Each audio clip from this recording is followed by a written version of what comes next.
You know, when it comes to gaming, whether you're a first-person shooter fan, a sports fan, a boxing fan, whatever the fuck, right? Whatever games you play, I feel like we can all agree there are certain tropes in gaming that the majority of us, if not all of us, don't like. Number one, I'd say, is microtransactions. I have yet to seen a single person defend them. There's nothing more annoying than trying to buy something that requires in-game currency and finding out the only way you can get said in-game currency is by buying a certain card or pack or whatever the fuck with real money. You know, your typical pay-to-play games. For other people, it's the overuse of DLC. Some people might not hate it as much as microtransactions, but a lot of people tend to dislike it when DLCs tend to dominate the game. My personal gripe in gaming is remasters. Remasters, and let me know if I'm reaching, in my opinion, tend to be lazy cash grabs that developers use to pump out and get money based off of your nostalgia. In my opinion, it's just banking off of people's nostalgia. You slightly update the graphics a little bit, add a 50-50 chance on whether or not you'd fix the bugs from the original game, and then slap a modern day price on it as if you can't just buy it for like $5 to $10 on your previous console if you still have it. Remasters that are done wrong, that is. There are good remasters. I mean, shit, look at the Modern Warfare 2 remastered. I'll give it its credit, them graphics are stellar, but there's no special ops and there's no multiplayer, and yet I think at the time they sold it for like $40. At the time, video games were priced $60, so that's like, what, $20 less for 1/3 of a game you played on a previous console? There are good things and bad things about remasters, but me personally, I tend not to like them. So now, having this opinion on remasters, you can imagine my surprise at how stunned I was at the creation of Mafia 1's Definitive Edition. Or more importantly, how stunned I was at how much I loved playing Mafia 1 Definitive Edition. For y'all who don't know, Mafia 1 was a sandbox game released in 2004 based off of 1930s New York, following the story of a mobster named Tommy Angelo. Now, when it comes to the Mafia series, everyone tends to remember Mafia 2 better than 1 and 3. And I don't blame them. Mafia 2, that's how you do a sequel. That was a step up from Mafia 1, and in my opinion, I also believe it was a better game than the third one. Not saying the third one was bad per se, but Mafia 2 left such a big impact on the people who played it and gaming as a whole that Mafia 3 couldn't really compete. So out of all the games in the series to get a remaster, or in this case a definitive edition, I was kind of surprised it was Mafia 1. Little did I know the impact the definitive edition would leave on me in comparison to the first one or the second. Now, Mafia 1 Definitive Edition was released on September 25th of 2020 for PS4 and Xbox One. And exactly like the 04 version, follows the story of mobster Tommy Angelo. It's the exact same story as the 2004 version. Off face value, that is. Now, everything I said about remasters, you know, lazy cash grabs, they barely fix any of the issues from the previous ones, none of that can be said for this. At the time, I didn't really know too much of the difference between a remaster and a definitive edition. This game showed me the difference. They didn't just change the graphics, they drastically reimagined everything. We'll get into the changes later, but for now we're going to talk about the story. Mafia 1 Definitive Edition opens up with a sunrise view of the fictional city of Lost Heaven, Illinois, based off of Chicago. Much like the original, we proceed to take a bird's eye view tour of Lost Heaven. The intro is basically a tour of the city, maneuvering through people and sidewalks, bell towers and parks, soaring through the suburbs of the city to the inner city itself, gliding through the train stations and the marketplaces. It's a beautiful sight, bro. Navigating through the city's alleys and traffic. It was not only a beautiful sight and a copy and paste of the original, but I think it's also to show us the difference between this version and the original version, because the first game did the exact same thing. And I'm gonna show quick respect to the original real quick. Despite coming out in 2004, the graphics for that intro was beautiful. Like, they can compete with this version, despite it coming out, what, like 16 years earlier. Watch it for yourself when you get the chance, you'll love it. However, in my opinion, I still prefer the newer one. It's more updated, I'm sorry. Now, our tour of the city ends and we transition into a diner. There we meet Tommy Angelo, who is currently meeting with Detective Norman. Now, Tommy's in a bad situation. He, the mobster, is willing to trade information to the detective in an attempt to receive protection for his daughter and his wife. Now, I loved the back and forth between Norman and Tommy Tommy, because Tommy's trying to negotiate and bargain for the protection for his family. And the whole time, Norman's just breaking him down. Like, he's analyzing his character heavy. Telling him shit like, I can tell you ain't sleeping days. You keep looking over your shoulder. Boy, you better have somebody good to give up. Great dialogue on both parties. Now, this is actually the basis of the narration for the story. Now, the story takes place between 1930 to 1938. This game is mission-based, but the story is being told through the perspective of Tommy at that diner with Norman, basically giving him a rundown on everything that's happened between 1930 up to this point in 1938. Now, we come back to this diner conversation between Tommy and Norman every couple of missions to basically see the progression of Tommy's case being pled to Norman. And to start it all off, Tommy tells him the beginning. Tommy was a cab driver in the year 1930, ending one of his night shifts. Now, it's during said night shift that he meets the two mobsters, Paulie and Sam, who are currently being chased down by enemy gangs. Now, they manage to shoot one of the mobsters' cars off the road, but they in turn crash. Without a car and no other form of escape, they're forced to take a taxi. Tommy's taxi, which is the first one that they see. And by happenstance, the three main characters of the game are united. With Paulie and Sammy in the car and the guys previously chasing them now chasing him, Tommy needs to figure out a way to maneuver across the streets of Lost Heaven and get away from the enemy mobsters. They manage to escape back to Salieri's diner. There, Sam gives Tommy an envelope full of money as a reward from Mr. Salieri for saving their lives. Now, Tommy, after getting back to the house, never seen this much amount of money a day in his life, he starts contemplating his choices. Does he remain a taxi driver, or does he go back to Salieri's and get paid the money that Paulie and Sammy are getting paid? Time will tell. The next day comes through, and after doing a few taxi missions, he's bombarded by members of the enemy gang from last night. They smash up his cab bad and they beat his ass. Start stomping him out. They crack his windshields with a bat, all because he helped Sammy and Paulie the night before. Now, Tommy manages to get away, but now he's running through these back alleys while being shot at by these other mobsters. His running and hopping through fences leads him back to Salieri's bar, where he finds Paulie and Sammy out front. And they save his life. While Sam was out there having Tommy's back, saying y'all ain't gonna do nothing to him, Paulie goes inside, grabs a shotgun, comes out, and threatens to start blasting. Said threats encourage the two goons to leave. Now, inside, Tommy tells Salieri his issues. He explains his current situation. Now, Morello, who is the main antagonist of this game, and leader of the crime family that the previous mobsters represent, owns a car lot in another part of the city. Salieri tasked Tommy and Paulie with destroying the cars in said car lot to send Morello a message. Now, at this point, the game takes the opportunity to show you how to play. The first mission with the taxi taught you how to drive. The mission where you run back to Salieri's taught you the movement mechanics. And now this part of the mission shows you the combat mechanics. Whether it's sneaking up behind an opponent and choking them out, using the weapon reel to switch between a baseball bat or a Molotov, or just countering enemies and attacking them. It's like each part of this mission is a 3-step tutorial on how to play the game. That's all this mission is. It's an introduction and a tutorial. Now, for Tommy, on the other hand, this is an initiation. They get back to Salieri's after completing the mission, and Paulie decides to vouch on Tommy's behalf. Now, between Tommy completing the task and Paulie and Sam vouching on his behalf, Salieri makes the decision to bring him into his family. Gives him a rundown on the rules and regulations, basically making Tommy vow his loyalty to him. Tommy is now officially part of the mob. And that concludes the first chapter of the game. You got a tutorial, an introduction to the main characters, and some nice ass cinematics. Now, the story for Mafia Definitive Edition, as I said, is a copy and paste of the original.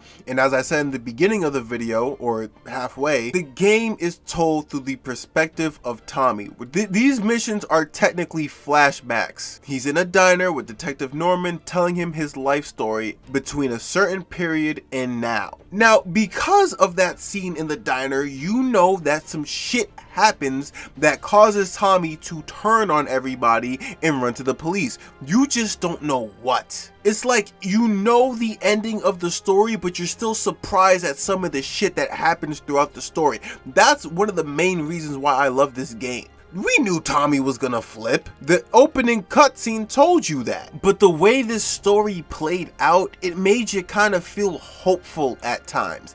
Even if you've played Mafia 2 or if you've played the first one and you know how it ends. There's times where you root for Tommy, there's times where you feel emotional on his behalf or another person's behalf. There might be a couple times where you stare at the screen wide-eyed asking, did I just witness what the fuck I just witnessed? A lot of twists and turns in the story. I'ma use my own personal example with my own experience with this game. Now, as a kid, I was aware that the Mafia 1 game existed and I played bits and parts of it, but I never actually played it in its full entirety until I became an adult. And this game actually made me go back and play it. I say that to say this. There's a mission in this game, Definitive Edition, where Tommy is tasked with planting a car bomb under a car for one of Morello's top guys. So Tommy, he plants the bomb, but shit goes horribly wrong. Sergio, Morello's guy, he's not the one who gets in the car. Another woman does. So Tommy, seeing this at the payphone, he runs to stop her, but he's too late. The bomb explodes, killing her. Joe, that scene was fucked. The panic in Tommy's voice, and to make matters worse, the woman who died, her daughter came out screaming and crying because her mother just got blown up in a car in front of her. The whole scene was bad. And that's exactly what I'm talking about. Those twists and turns and moments in the game that catches you by surprise, they really hit. And the main things that hit is the voice acting. The way the voice actors carry themselves, you felt like this game was a movie. The thing is, you don't see it. When you're out on the street, scrapping, fighting for your life, then the guy next to you isn't just your partner, he's your brother. You'd stick a knife in someone for your brother, right?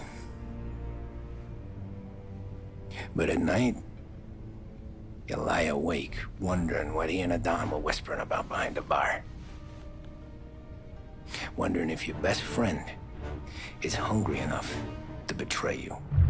It also helps that the graphics look amazing. You can feel the emotion in certain people's voices throughout this game, but you feel it especially in Tommy. You can tell his voice actor truly gave a fuck about what he was doing. From him screaming across the street to him having a short of breath or having a regular conversation with whoever, the voice acting for Tommy and everybody else in this game is great. Speaking of Tommy, Tommy is one of the main things that sold me on this game. Now, throughout this game, there is an issue with Tommy where he constantly struggles with his morality. Constantly questioning, let me not say constantly, but there's a lot of moments throughout this game where he questions whether or not what he's doing is right. Like, there's a few times throughout the game where he finds himself struggling to pull the trigger on the guy who's on the opposite end of it. Like in one of the missions where him and Paulie have to chase down a group of thugs who are harassing Sarah, who is Tommy's love interest throughout the game, which turns into a not too lengthy car chase throughout the city, but lengthy enough to whereas you're constantly firing at him until eventually he crashes. And when they get to the car wreckage and Tommy has the gun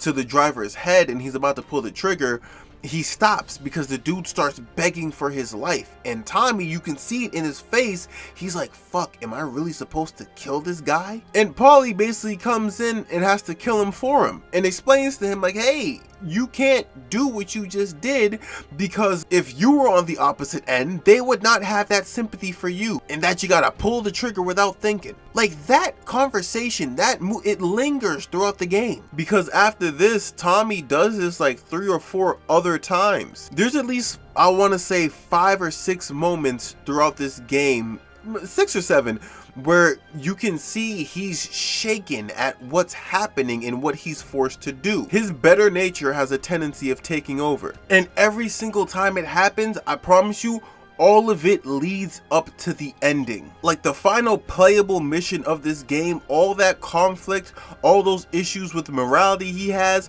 it all leads up to the final bullet. I love this game, man. The storytelling in this game was amazing. The voice acting, the visuals, the twists, the connections. If you're looking for a game to sit down through from beginning to end and entertain you story-wise, this is the game to play. Now, I will say this, as much as I love the campaign and as much as I praise it, Man, there was this one mission that I couldn't fucking stand. That was the racing mission. There's a mission in this game where you have to race in this NASCAR styled event and win. And the reason why I hated it is because, for one, the driving in this game, and this is, I was gonna save the flaws for kind of the ending, but fuck it, we here now. The driving in this game sucks. You know how like in the older Sonic games, if you were to run real fast and you try to stop, he'd have to like slide, or if you try to move, it was like running on a roller rink. That's what the driving in this game is like. I think that's like the only flaw for me is the driving. Or more so the turning. It's the turning and the drifting that gets me. Them shit suck. Then unfortunately we had an entire mission dedicated to it. Like I swear to God, I think it took me like 9 tries before I could finally get it. Like even to this day, I do not replay that mission. Because you can go back and replay the missions after you complete the game. I never touched that one. All the hell it put me through, but you know, the game made up for it by being amazing. But since we're talking about flaws, I'll say another flaw I have, and I think the only flaw I have, other than the driving, was the free ride mode. Now, free ride mode is just free roam Mafia style. You get to freely roam around the streets of Lost Heaven. And as I said, this game looks beautiful, you know, whether it's raining and the reflection on the street appears, or if it's sunny and the sunlight beams off the buildings. This game looks beautiful and it's genuinely fun driving around the city, seeing what's going on. But there's not really anything for you to do. You know how in like Mafia 2 you can like rob stores or go to gun shops? There were shops for you to go to. There's none of that in this one. I mean, if you do want guns, you can just go to Vincenzo's and, you know, grab you whatever weapon they have available, which is all of them. And you can go out, you know, cause some trouble, find yourself in a firefight with the police. That should preoccupy you for a little bit, but other than that, there's nothing else to really do. Like, that's the most exciting thing for you to do in free ride, is roam around the city looking at its beauty or get into gunfights with the police, which you will lose, like without a question. The game doesn't really give you that much ammo, and your health heavily relies on health packs, which you can only find in med storage. Getting into fights with random pedestrians is fun because I like the fighting system in this game. It's just they rarely, if ever, fight back. So there's really no point, and you can't fight a cop because they'll shoot you. I just wish they put more emphasis and thought into the free ride mode. But other than that, when it comes to this game, I loved it. You know, the story was great to me. The free ride could have been better.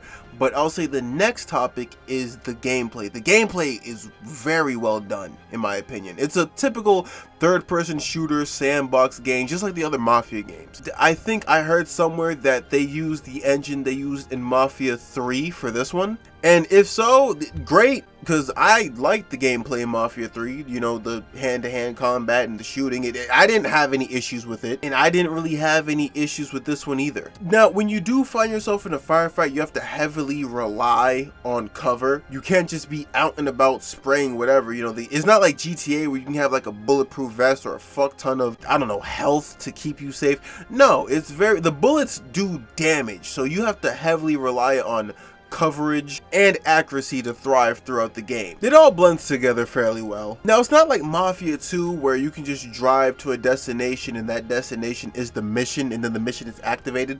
The only free roam you have is in free ride. When you're playing the campaign, it's straight campaign. This game is heavily mission based, and you're basically provided with all the tools you need throughout the game in the beginning of each mission. Like if you have a mission where you need Molotovs, go to Vincenzo, he'll give it to you.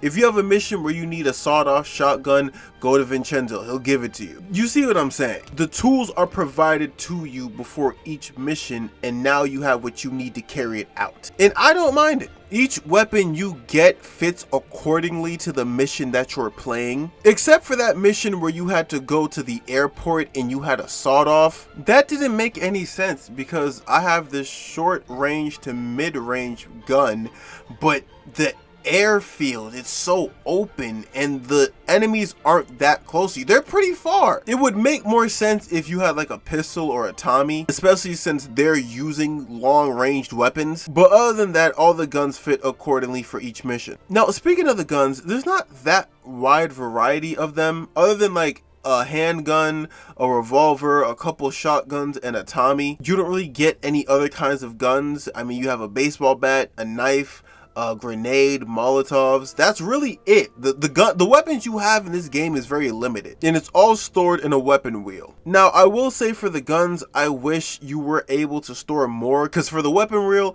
if you have you can only carry a shotgun, a pistol, and a melee weapon and a grenade.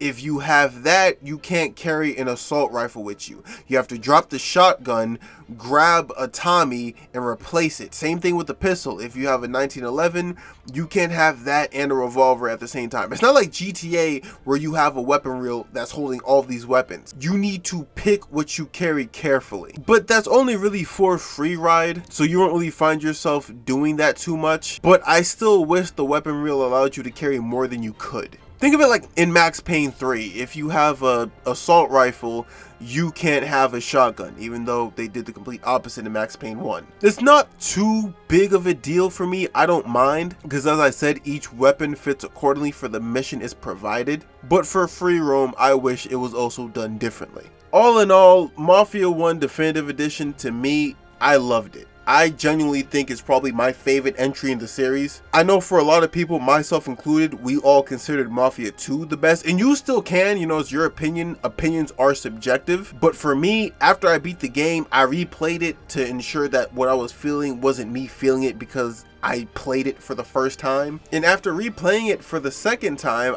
it solidified itself as a top 5 spot for me. Like, this is in my top 5 favorite video games of all time. I love the story told throughout this game. Like, this is how you do a remake. And I know people are gonna say, like, there's a difference between a remaster and Definitive Edition. I get that. It's just, for me, the reason why I consider this a remaster is because they took a story from 2004 from a game that already existed and they turned it around completely. This is a complete 180 graphics wise and technically story wise from the original, and I loved it, man. I wish more companies put this much effort into remaking or rebooting or remastering old properties. I'll say this game kind of upped my standards when it comes to that, and my standards were already pretty high. And before I dip, I want to say this, right, because I already told y'all my least favorite mission in the game.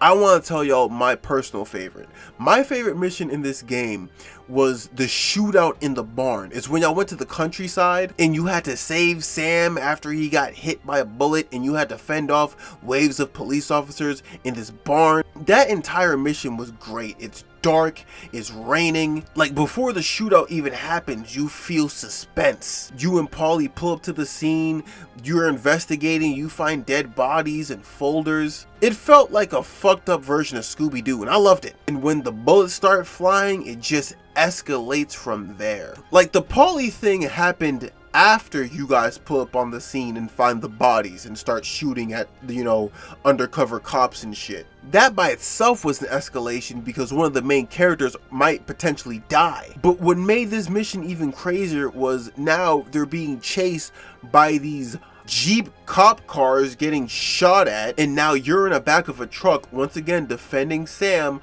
while Paulie's driving, trying to steer clear from the cops, and you're shooting at them trying to survive. A fucking tank gets involved. It's more so a turret through an armored van, but you see what I'm saying. You have to shoot that shit off the road while avoiding bullets, and it gives you unlimited ammo, so you don't really have to worry about reloading or running out. All in all, that mission was amazing, and the ending topped it off. You know, that moment between him and Sarah, like as I was saying earlier, you know, the voice acting and the emotion you felt through Tommy and the morality issues, that scene solidified a lot of that. Like when he got home and Sarah saw him shaken up and she takes his coat off and she finds blood and she's there comforting him and he asks her to marry him. This game is filled with so much content. There's so many things I can say about this game. I try not to tell too much of the story because I wanted y'all to play this for yourself. I know it's not much of a spoiler because the game came out 4 years ago. I mean, fuck, if you haven't played it by now, I'm sure you probably